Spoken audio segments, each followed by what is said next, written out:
Hari ini, Senin 14 Juli 2025, kami selaku prinsipal menyatakan kami sudah memegang 5 bendel bukti asli, ijazah asli dari Universitas Gadjah Mada. Bukan hanya fotokopi, tapi ijazahnya asli. Jadi ijazah yang kita pegang bukan hanya ijazah, lengkap dengan transkrip nilai, lengkap dengan semua bukti-bukti, dan diserahkan langsung oleh, terima kasih untuk kakak-kakak kelas saya, mahasiswa UGM yang asli.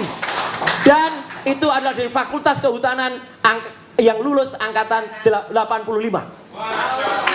Jadi itu pada periode tahun 85 dari Fakultas Kehutanan Universitas Gadjah Mada yang asli. Jadi kami sudah mendapatkan tim hukum termasuk tim advokasi, kami sudah mendapatkan, mohon izin masih di tangan kami karena atas pesan dari yang bersangkutan kami memegang amanah betul. Jangan ditunjukkan dulu, nanti di pengadilan baru ditunjukkan. Tapi saya tidak mau hanya omon-omon, saya tunjukkan nanti analisisnya. Jadi fakta ini bukan cuma omon-omon seperti pihak sono ya. Ada 5 bendel, sekali lagi, ada 5 bendel ijazah plus transkrip nilai asli dari UGM, Universitas Gadjah Mada, bukan UPP, Universitas Pasar Pojok Pramuka ya, yang diserahkan secara baik, berjiwa nasionalis oleh kakak-kakak kelas saya, karena saya angkatan saya lulus 91, beliau-beliau itu angkatan 85. Dan tidak hanya dari Fakultas Kehutanan, ada juga fakultas lain, tapi tahunnya sama, lulus 85. Semuanya asli. Dan apa bedanya? Ternyata perbedaannya sangat tajam dengan yang disebut-sebut ijazah miliknya Joko Widodo. Apa ketajamannya? Ini baru saya katakan. Saya sedikit contoh saja pakai ijazah saya sedikit ya. Ini ijazah asli saya. Ya, sebelah kanan kenapa beruat gitu? Ini nanti ada analisisnya, analisis ELA. Ini ijazah saya tahun 91, 6 tahun setelah ijazah 85. Yang pertama, di sini kalau diperhatikan, ada yang namanya watermark di seluruh bidang ijazah yang dicetak di kertas. Ada tulisan Universitas Gadjah Mada, Universitas Gadjah Mada. Jadi di situ ada tulisan Universitas Gadjah Mada, Universitas Gadjah Mada.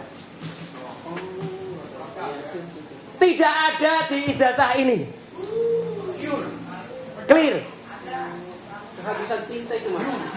Tidak ada. Jadi watermark itu penting sekali. Ya. Saya sampaikan bukti ini semacam yang disampaikan Dr. Tifa kemarin sore. Ya, tapi tetap saya dengan Dr. Tifa tidak atau belum menunjukkan yang lembar aslinya dulu, karena itu akan di pengadilan. Tapi kami menunjukkan analisis. Yang kedua, ada yang namanya emboss.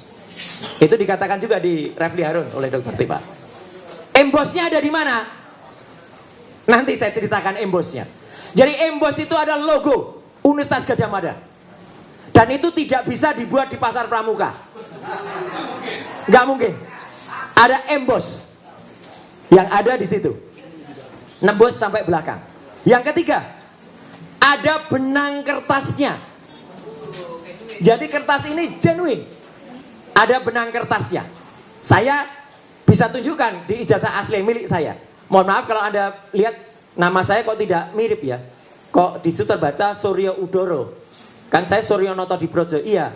Bapak Ibu, saya mendapatkan pergantian nama dari Roy Suryo Udoro menjadi KRMT Roy Suryo Noto Dibrojo. Asli juga itu. Ya.